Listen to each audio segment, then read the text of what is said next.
বন্ধুরা আবারও চলে আসলাম সমুদ্র সৈকতে। এই যে এখানটা আপনারা দেখতে পাচ্ছেন অনেক সমুদ্র সৈকতের যে স্রোতগুলো রয়েছে, স্রোতগুলা কিন্তু অনেক অনেক উপরে চলে আসতেছে। এই যে দেখতে পাচ্ছেন এখানে পার রয়েছে, পার কিন্তু বড় বড় বিশাল বিশাল বড় বড় পাথর দিয়ে কিন্তু খোদাই করা রয়েছে। এই যে আপনারা দেখতে পাচ্ছেন সামনের যে পাথরগুলো, সেগুলো কিন্তু পাথর দিয়ে কিন্তু বস্তার আকৃতি যেগুলো আপনারা দেখতে পাচ্ছেন সেগুলো কিন্তু অনেকটাই বড় বড় পাথর। এই পাথরের দিয়ে কিন্তু এই পারগুলা বাধাই করা হয়ে থাকে। আর যে পানিগুলো রয়েছে দেখতে পাচ্ছেন কি অত স্পিডে পানিগুলো এসে এখানে ধাক্কা দেওয়ার ফলে কিন্তু এই পাথরগুলোতে লাগার ফলে কিন্তু কোনো কিছু হয় না। এই যে দেখতে পাচ্ছেন উপর দিয়ে কিন্তু আমার প্লেন যেতেছে, এখানে সমুদ্র সৈকতের উপরে প্লেন যেতেছে। এই যে দেখতে পাচ্ছেন এখানে কিন্তু বিশাল বড় একটা প্লেন যেতেছে, মিনিমাম 300 যাত্রী নিয়ে যাইতেছে। কারণ এখানে প্লেনটা প্রায় এখন কিছুক্ষণ মধ্যে ল্যান্ডিং করবে। এখানে কিন্তু অনেক অনেক মানুষ কিন্তু আসে ঘোরার জন্য, কারণ দেশি বিদেশি বিভিন্ন দেশের, ইন্দোনেশিয়া, ফিলিপাইন, মালয়েশিয়ান প্রচুর প্রচুর লোক কিন্তু আসে। যে আপনারা দেখতে পাচ্ছেন এখানে তাঁবু ঘেরা রয়েছে, এই প্রত্যেকটি তাঁবুতে কিন্তু মানুষ আসে ঘোরার জন্য।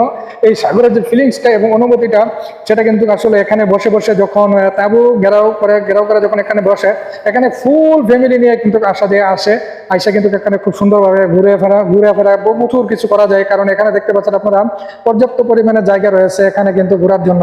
কারণ এখানে সমুদ্র সৈকতের পাশে যে প্লেসগুলো রয়েছে সেই প্লেসগুলো কিন্তু তাঁবু ঘেরার মাধ্যমে কিন্তু সবাই কিন্তু ঘুরতে আসে। এখানে প্রচুর পরিমাণে মানুষ রয়েছে, আপনারা দেখতে পাচ্ছেন। কিছু কিছু লোক এখানে গোসল করতেছে এবং কিছু কিছু লোক উপরে এই যে রান্না বান্নার কাজও করতেছে। ওই দিক দিয়ে অনেকটা রান্নার প্লেস রয়েছে, এখানে আপনি সমস্ত পরিবার নিয়ে, ফুল ফ্যামিলি নিয়ে এসে কিন্তু এখানে রান্না বান্না কমপ্লিট করে, খাওয়া দাওয়া করে এখানে ফুল একটা দিন কিন্তু এখানে কাটিয়ে যাওয়া যায় কোনো বিনা খরচেই। কারণ এখানে কোনো টিকিট বা কোনো কিছু লাগে না। আপনারা দেখতে পাচ্ছেন এখানে কক্সবাজারের মধ্যে কিন্তু সমুদ্র সৈকত রয়েছে, কারণ এখানে প্রত্যেকটা সময় কিন্তু এই যে দেখতে পাচ্ছেন আরেকটা প্লেন কিন্তু এখানে ইতিমধ্যে চলে আসে। এই যে আপনাদেরকে দেখেন, এটাও কিন্তু আগেরটা থেকে অনেকটা বড় কিন্তু প্লেন, প্রায় 400 জন যাত্রীর মতন হবে এটা। আপনারা দেখতে পাচ্ছেন বিশাল বড় একটা প্লেন। এখানে প্লেনের যে চাকাগুলো রয়েছে ল্যান্ডিং করার জন্য, আপনারা দেখেন প্লেনের চাকাগুলো কিন্তু ইতিমধ্যে ভিতর থেকে বাইরে হয়ে আছে। কারণ এটা অল্প কিছুক্ষণের মধ্যে এটা সিঙ্গাপুর এয়ারলাইন্স কিন্তু এখন অল্প কিছুক্ষণের মধ্যে ল্যান্ডিং করবে। তাই কিন্তু খুব সুন্দরভাবে আপনারা দেখতে পাচ্ছেন এখানে এই এয়ারলাইন্সটা কিন্তু এখন কিছুক্ষণের মধ্যে ল্যান্ডিং করবে। তো এখানে আসার পরে কিন্তু আসলে খুব সুন্দর লাগে, কারণ এখানে প্লেন কিন্তু একটার পর একটা আসতেই থাকে, একটার পর একটা এখানে আসতেই থাকে। এই যে আপনাদেরকে আমি আরেকটা দেখাই, যে দেখেন একটার পরে একটা কিন্তু আসতেছে। এখানে কিন্তু 2 মিনিট পরে পরে কিন্তু সিঙ্গাপুরে কিন্তু যখন বিকাল হয়ে আসে তখন 2 মিনিট পরে পরে কিন্তু একটার পর একটা কিন্তু আপনার প্লেন কিন্তু ল্যান্ডিং করে থাকে এই সমুদ্রের উপর দিয়ে।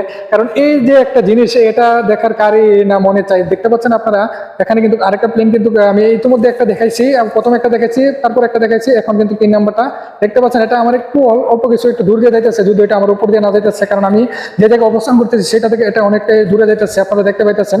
কারণ এই যে প্লেনটা রয়েছে, এই প্লেনটা কিন্তু এখন আস্তে আস্তে কিন্তু একটা গেছে, আর একটা কিন্তু ইতিমধ্যে ল্যান্ডিং করবে। কারণ এখানে দেখেন সমুদ্র কিন্তু সবাই বসে বসে কিন্তু এই জিনিসগুলো কিন্তু দেখে বন্ধুরা।